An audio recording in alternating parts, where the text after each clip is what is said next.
If enough people believe that something is real, then it is real in its effects. In terms of its social reality. In terms of the social reality, in terms of what people act according to their beliefs. Yeah.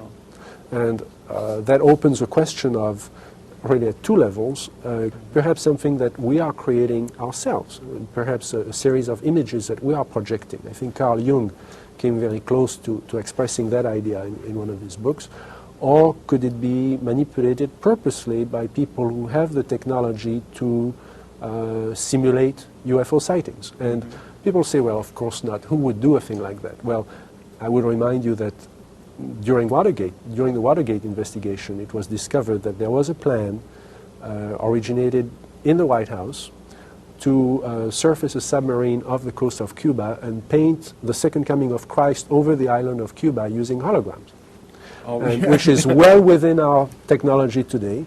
The idea was that since there is a large Catholic population in Cuba, they would be so upset by this vision that this would saturate the communication channels, the telephone system in Cuba, long enough for an invasion to take place.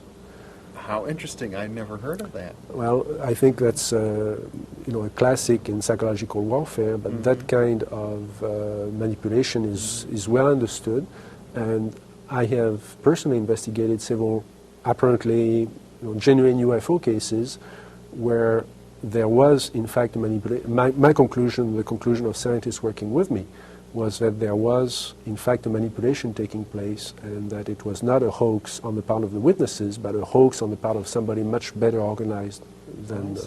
So there are possibly all of these levels going on simultaneously. Today, with the current technology, that would be possible.